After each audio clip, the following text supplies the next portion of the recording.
कैसे हैं दोस्तों।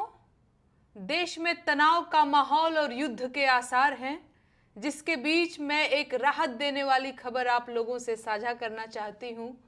मेरे खिलाफ बीते 30 अप्रैल को फैजाबाद में एफआईआर दर्ज करवाने के उद्देश्य से एक परिवाद दाखिल किया गया था, जिसे मेरा पक्ष सुनने के बाद माननीय न्यायालय ने उसे खारिज कर दिया है।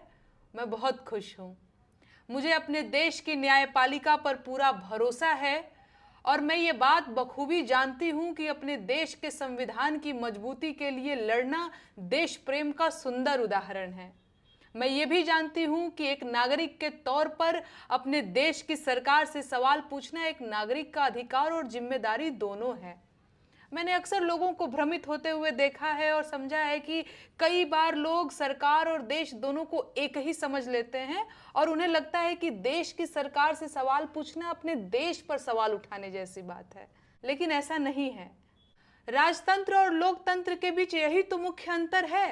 राजतंत्र में राजा जनता से ऊपर होता था और उसका काम जनता को नियंत्रित करना होता था, लेकिन लोकतंत्र आने के बाद ये व्यवस्था उलट गई। लोकतंत्र में जनता सरकार के ऊपर हो गई और जनता का काम सरकार को नियंत्रित करना हो गया।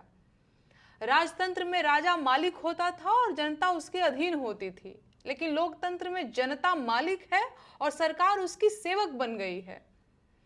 और सच यह है कि जनता का काम सरकार से उसके कामों का हिसाब लेना है, सरकार की चापलूसी करना नहीं। हर वो नागरिक देश के लोकतंत्र को कमजोर कर रहा है जो सरकार से सवाल नहीं पूछ रहा है। हर वो नागरिक देश को कमजोर कर रहा है जो सरकार को बेलगाम छोड़ दे रहा है। देशभक्ति के मायने समझिए, देश उतना ही मजबूत होगा जितना देश का लोकतंत्र मजबूत होगा, और सरकारों को बेलगाम छोड़ने से देश का लोकतंत्र कमजोर होता है भाई।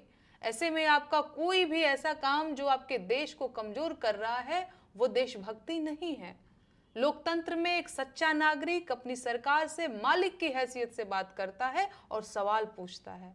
तो ये बात कभी मत भूलिएगा कि सरकारों की चापलूसी लोकतंत्र को कमजोर करती है और सरकारों को तानाशाह बनाती है।